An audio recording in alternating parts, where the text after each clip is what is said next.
Hi,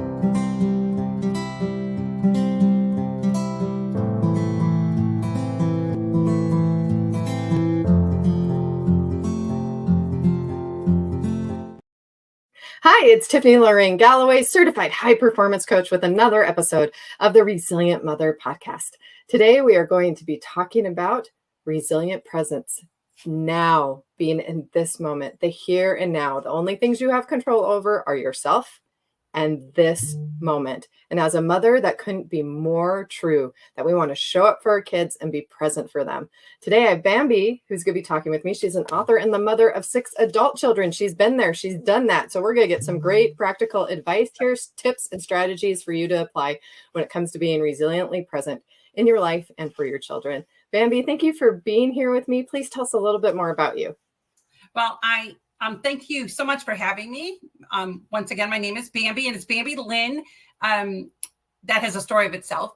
I am a mother of 6 adult children. I have 4 daughters, and I have identical twin boys. They are all married, and I have 13 grandchildren. One of my grandchildren passed away years after he was born. But I do have 12 living and one that's sitting in the arms of Jesus. So I have children in the military, children that are agents and RNs and life coaches. So I have a big idea of what my children are doing in their lives today. And you shared with me you've been through quite a few things on your journey as mother as well, and that you were even a single mother at one point. You've moved a lot and some different things. Can you share a little bit about those aspects of your life that have helped you to become resilient? Sure. One of my very first daughter, she actually was a teenage pregnancy. I had my first daughter at 17, and my mother said, "You made your bed, you lie in it. You've got to find a way to make this work." So I was 17 years old with a new baby, trying to figure out life. I worked at McDonald's, had to leave her at a daycare, at 17 years old. But I ended up getting married a year later to a gentleman from our church, and we had 3 children. So I had 4 children under the age of 5 years old by 23 years old. So, and during that time, and then I had identical twins years later, a few years later. So I had 6 children under the age of 30, and trying to figure out this thing called life. I had just become a Christian at 17 years old. So I wanted to be perfect. I wanted to make sure that, in a way, I wanted to make sure that Jesus was okay to the fact that he saved my soul and I didn't disappoint him. So as a young mom, I made many, many mistakes. I lived a life of do's and don'ts and yes and no's, and you didn't tally the line because I never wanted to feel like God would ever be disappointed in how, in saving my soul. So I went on and, I was one of those mothers that the homemade bread had to be made. The big garden had to be done. I homeschooled, my children, I did everything to try to do everything right. And then I met grace, and I met the fact that I can have some grace in my life, and that God had grace for me, that he wasn't a God with a baseball bat wanting me to do everything perfect. I did come from a very dysfunctional home, so that always played on my shoulders because I didn't want my children to ever feel like I did as a kid and as a child. So I did some things. My kids say now that when they were children, they felt like everything was a performance, because I didn't want them to miss out on anything. And I didn't want them when they walked into a room ever felt the way that I did when I walked into a room. So everything we did was big. Their birthdays were big, activities were big. We were the family that if we were celebrating Thanksgiving, we all dressed up as pilgrims and, and Indians. It had to be always one step, higher than everybody else. When we were homeschooling, we were the ones that had to go on the covered wagon ride and, be rained all the weekend and be stuck in, a tent, and everything I had to do was extravagant. Plus, I was trying to make up for some of the relationships that I was in. I've been married a couple of times. My first husband, thought it was nice to have other women. And then my second husband thought it was nice, that to keep me into submission, began hitting me 2 weeks after we got married. So I had that on top of me trying to be such a good mom that my kids didn't feel that pain, but yet everything happening behind closed doors, and then crying out to other people to have them help me or to have them know what's going on, and kind of like being put on the back burner as, we don't talk about those things. You just pray more, pray more, pray more, and things will get better. So it was very difficult in those years. But my saving grace was actually that I homeschooled my kids. I don't know what I would have done if I didn't have that one thing that kept me going and kept me feeling alive and kept me feeling like a person, as every other thing around me, I didn't feel that way.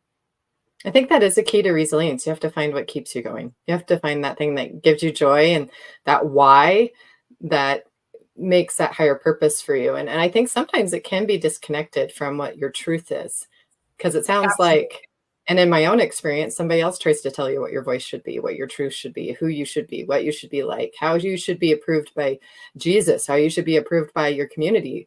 And as a mother, we have extreme pressures on that of what that should be, what you should be, how you should raise your kids. Yeah. And the truth is, go ahead. The best way to raise your kids is the way that's right for you. And that your relationship with God is a personal relationship between you and him. It doesn't matter what anybody else thinks. He knows your heart and he knows what you're doing in your home. We can put on a great show. I grew up in a similar situation of, we knew how to put on a great show. I learned how to become a great actress because of it. I knew how to show up that made us look good. Always show up in a way that was flattering or brought approval or brought praise to the family. But behind closed doors, totally different story. So I can relate to that so much. So for me, I think the resilience was discovering my voice. And I'm curious about that moment where it switched for you and you're just like, I can't live this lie anymore. Yeah. I can't keep lying to myself about this. I am a blogger. I have a website that I write a blog every week. And I wrote a blog about windows and about when I was young, there was a home and gardens. It was a party plan that women came to your house and we were taught how to decorate our walls, and the walls that people see are the walls that need to be decorated. So if somebody walked by your house, when they looked into your house, that wall was to be the most decorated. So I wrote a blog about the windows of our lives and the things that were happening within our lives. And we walk by people's homes and we come up with a story of what's happening. If they don't have anything on their walls, we're like, what the heck? Why don't you have anything in your walls? You have no story to tell. And we have these preconceived ideas. When they have a beautiful wall, we're like, oh, they have such a happy home. We're so, I wish I was part of that home. Yeah. And I remember when my second husband finally left and it was done and we were going through a divorce. And I remember distinctly taking down my curtains off of my front window that I didn't have to hide anymore. So that when people looked inside of my window, they could see freedom, because those curtains represented to me failure. Those curtains represented to me secrets. And that was one of the first things I did, was take down my curtains. And my kids are like, why are you taking on the curtains? I'm like, because if Jesus walked by, I want him to see that our house is happy now. I want him to see that our house is peaceful. So it was a dramatic thing that I did, but I took down those curtains because now I was free and I could be who I was called to be. I could be who I wanted to be. I could be who I said I was instead of what other people said I was, instead of what my ex-husband said. There was an article that was just written today, and it was talking about how in some relationships, they just destroy you piece by piece by piece. It was talking about the fact that the woman had a black shirt on and the husband said, oh, I really don't like your shirt. And she first says, well, I do like my shirt, so I'm going to wear my shirt. But then he brings the child into the living room and says, hey, do you like mommy's shirt? Her shirt isn't nice, is it? And he goes, no, mommy's shirt's not nice. So it gradually plays on us. So we put our shirt inside of the closet. And the next time we're going to get dressed or we think of something, we pull that shirt out and go, no, I probably shouldn't be wearing that shirt, because now we're being programmed daily by piece to be who they want us to be. And that affects us as mothers. That affects our motherhood, because I don't a lot of people in situations like mine, our children pay the consequences for that. Because I'm just saying that our ex-husbands, they stopped us from being the people that we, the moms that we wanted to be. And when my ex-husband left, it was freedom. It was like this big burden was lifted off of me. Now I can be a mom that I wanted to be. And I didn't have somebody behind me telling me that I'm this terrible person, that I'm never going to amount to anything. But now I could now build my children up, because now I was being built up again. And I remember there was this one day that my ex-husband, he said, "Hey, let's all go out to ice cream." And he looked at me and he said, "But don't you dare talk. Don't say a word." And I'm like, okay. So we get into the car. My identical twin boys are sitting in the back. They're all excited. They're going to go to ice cream. I get into the car and I look back at my kids and I said, "Isn't this exciting?" And my ex-husband drove out of the driveway, then drove back into the driveway. And he said, "I told you not to say anything. And you did." So my kids couldn't go to ice cream. So I remember like sitting on the front porch of my house, and my boys came over to me and they said, I looked at them and I said, "I'm going to promise you right now, there's never, ever going to be a single time again that I'm not going to have the money to be able to do something that we said that we were going to do." So I bring that story up because that was part of my performing for my kids, now starting to the fact that now I made this vow that my kids are never going to suffer like that again. So that also put a heavy burden on me, because even into adulthood, when my children became adults, I was still making sure that I'm doing everything to make sure that my kids I want to know what you just shared, because I don't think people understand this form of abuse. It's called financial abuse. It is still considered domestic violence when they use money as a way to manipulate, control, and abuse you or your kids, and to make you feel like a bad mother because you're not the one providing. So you have to check the list off in order for your kids to get their needs met, in order for your kids to get a treat. That is abuse, and you can get help for that. It doesn't have to be a black eye. This is still a form of manipulation that is mental and physically draining. Absolutely. There is a show out there called Made right now that I believe it was either Netflix or Amazon did. And I could not stop watching it because it kind of showed this woman's journey through all sorts of different kinds of abuse. And there's a scene in the show that fits so much about what you're talking about completely losing your truth in someone or the relationship, and this kind of turning point for her. But she felt helpless. And this moment she feels helpless, she's sitting on the couch, and the couch actually engulfs her. And she just goes into it. Like they physically had the visual of that happening. And I remember feeling that way as a kid growing up at times, where all of my options, her vehicle was taken away at the time. So it was her last little resort of freedom. And then it just shows her on the couch, not functioning anymore, not trying anymore. And that is never okay. And we never want our kids to feel that way. And we should never feel that way. If you're in a relationship like that, please get out. There are resources to help you. There are women's shelters, there are counselors, your church. You got to take that false facade off, take the curtains down if you want to do it, because often you can't get out alone. It's rare. God can help you, but you usually need help to get out of those situations. And we really want you to find your truth. What we're talking about here today is this transition of you can't even be present for your life or show up the way you want to until you honor your truth and you stand up for it and you put boundaries around it. But you have to use your voice. You can't just keep living day to day by somebody else's standards, by somebody else telling you you're okay when maybe you're not okay. And that's what you have to sit there and be resiliently honest with yourself and go, I don't want to live this way anymore, or this isn't okay. It's time for a change. And those that are able to raise to it, that's real resilience, because it takes courage. It takes courage to make those changes that are hard and that are different than maybe what you've ever known before. And it can be scary, but Bambi's done it. I've done it. Several women on the podcast have done it, and their lives are so much better for it, and their children's as well. So it is worth fighting for. It's worth fighting to be present in your life with your voice and your truth and the feeling like you're in control of you, not someone else.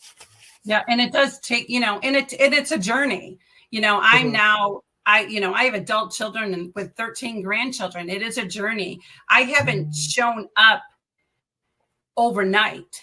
It has been me in the pit and then crawling myself back out of the pit. It has been being thrown back into the pit and crawling myself out.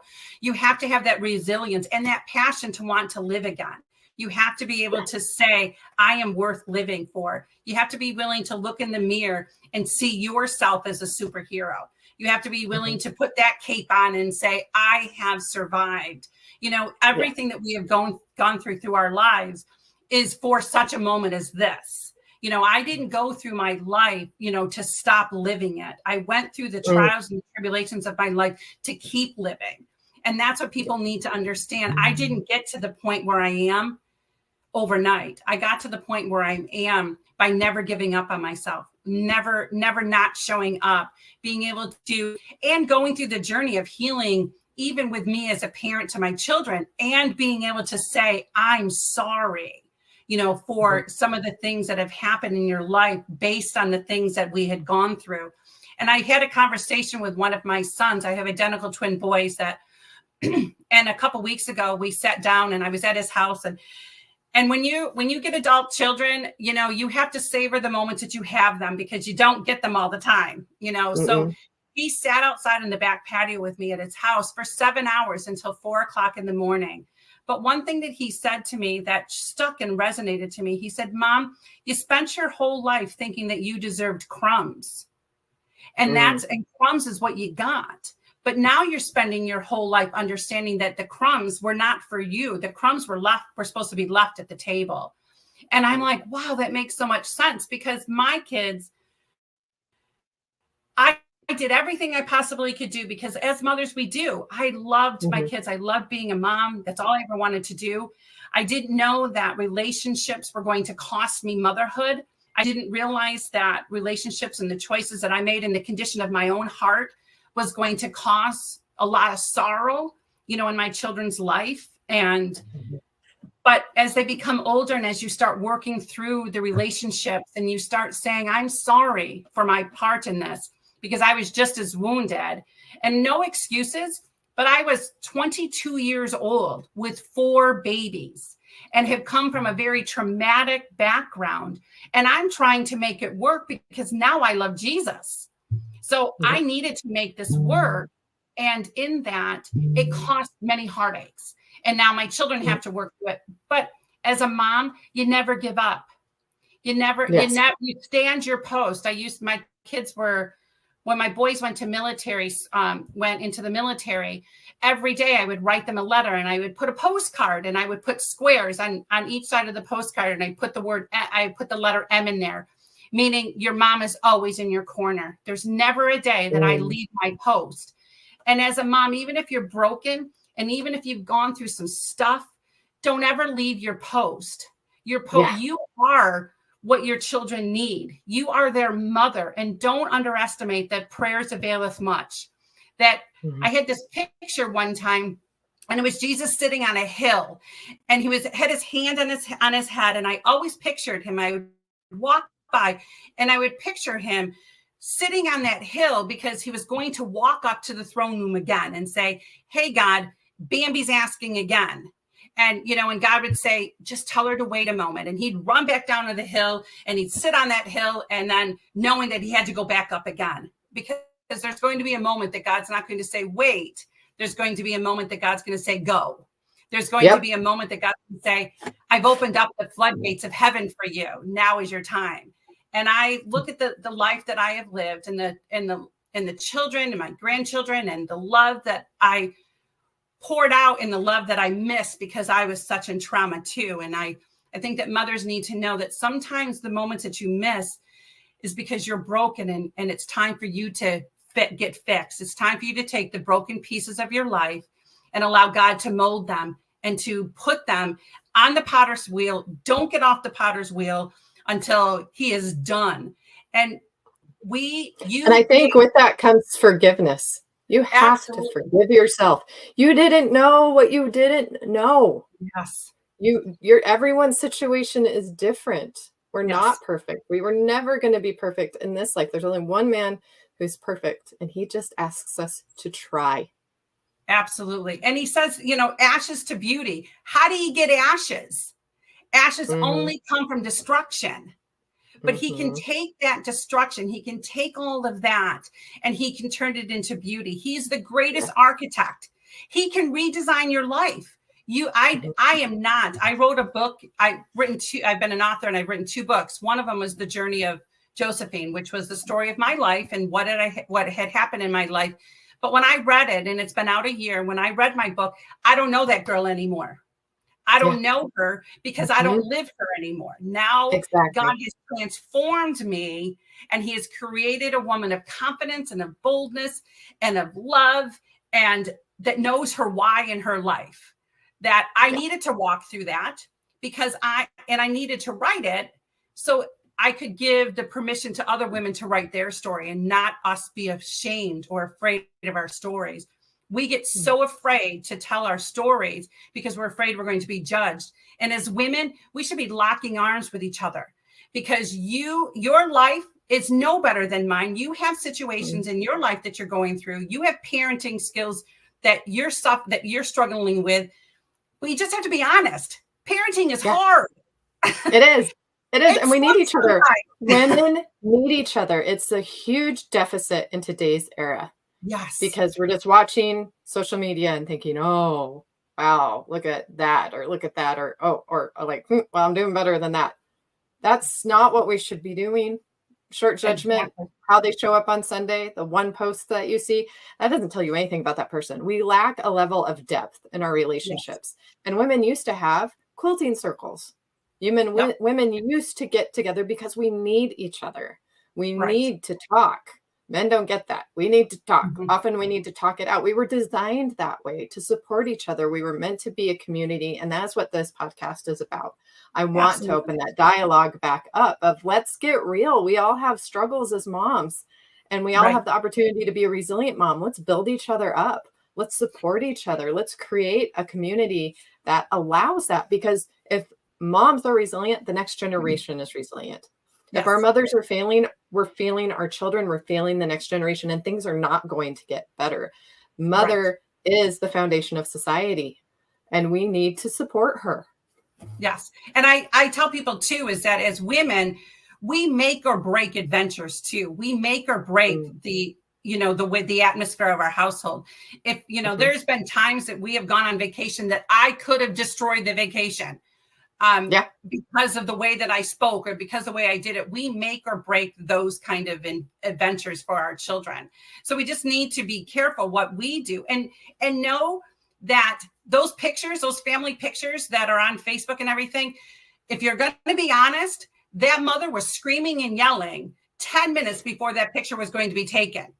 She was mad that the son didn't put the socks on. She was mad that the daughter didn't do her hair. And she gritted her teeth and goes, I'm going to tell you right now, you better do this. We all know family pictures, and let's just be honest. You got that because you spent 10 minutes yelling and saying, please don't ruin this for me, because you want that to look, you want a perfect little family. You want it to look Yeah. that way. I make And a if point to we always have a just be funny honest, family photo for that very reason. We always have to have a funny family photo that's absolutely. really us. And this last family photo session we did, which was so cool, it was through our kids' school. We got to give a gift to the parents at the end of the school year, and we chose to do family pictures for our classes, which was I think really neat because I think some of the families hadn't had that opportunity. And my teenager has been in a mood. Let's say 13 was interesting. And so, she wasn't smiling for all the pictures. Now, a majority of them you see she is, or she has a little bit of an attitude, but we let her go ahead and do a Wednesday Adam death look for one of her Yep. photos when it was just her. And my other son ran off and he's being a goofball and knocked us over a couple times. And I like getting all the photos. I don't want just the pretty ones. I like to see the bloopers and when we got knocked down on the ground and the different things because that's real life. That's that. Let's be real. If anything, I hope I am known as the really honest, just real, take it as it is. This is who I am, authentic person, because life is so Exactly. much freer. You feel Yes. so much freer. Like you were talking about being free of exes. It's so much freer when you're able to just be, I'm human. I'm Yes. human just like you. I don't always get it right. I can get a nice family photo once in a while. And yeah, I do share that. I do share the highlights of my life. We do have those. Those are important Yes. too. Yes. But And they know that also come with the lows, or I wouldn't appreciate a exactly. high. Exactly. And and being a mom, I know that we're running on time, but being a mom that's 55 now, and all my children are grown up, and people used to say, enjoy the moments, enjoy the moments, enjoy the moments, when you're there.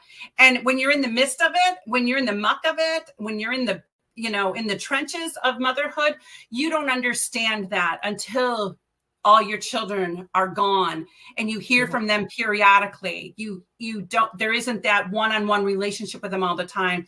Now they have their own families and they have their own spouses, and I know it's a cliche, but yes, enjoy the moments, because those moments are not going to last. Laugh with your kids, run outside in the rain, in the pouring down rain, bring the shampoo and the conditioner and wash your hair with them, run around, laugh more than you've ever wanted to laugh before, or make it enjoyable, because a person on the other end of it, I don't have those moments anymore. And boy, do I miss those moments with my children. I love my grandchildren.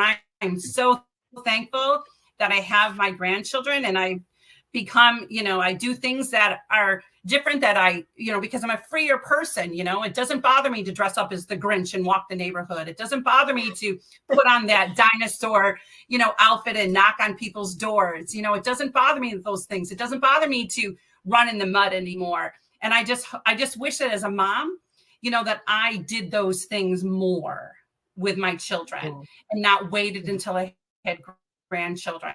And so if that's anything that I can leave, anybody, live in the moment today, live in that moment and enjoy that moment, because that moment disappears and you don't have that moment. And there's going to be a day that you're going to be laying in bed by yourself, and you're not going to hear children snoring in the next room. You're not going to hear them slamming doors.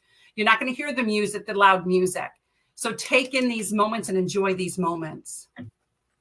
I think what you're talking about is really being resiliently present and choosing to laugh at the kid taking the shaving cream and putting it all over the mirror and all over the bathroom.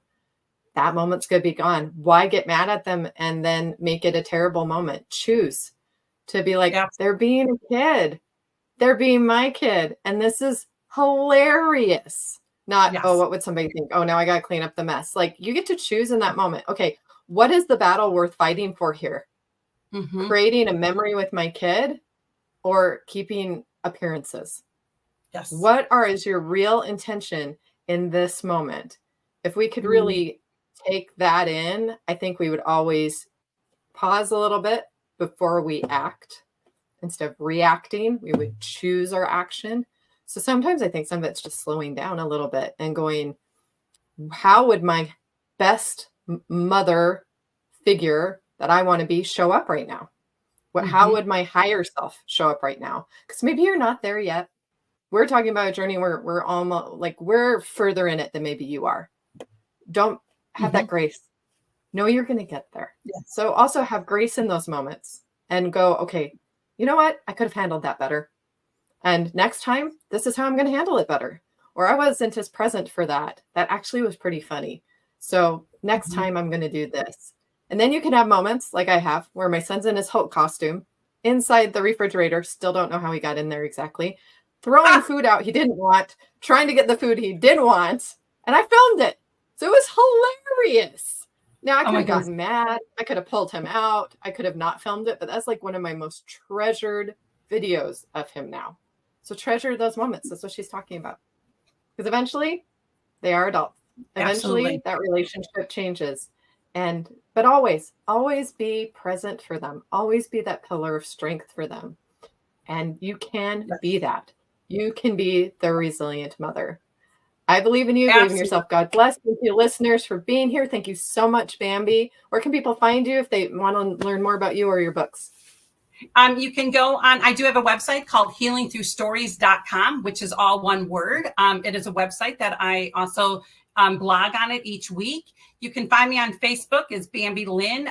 You can also find my books on my website called Healing Through The Treasures of My Heart is one of my books, and The Journey of Josephine. They are sold on Amazon, but I also sell them also on my book. So on my website, you can also email me if you want, josephine.rstory@gmail.com.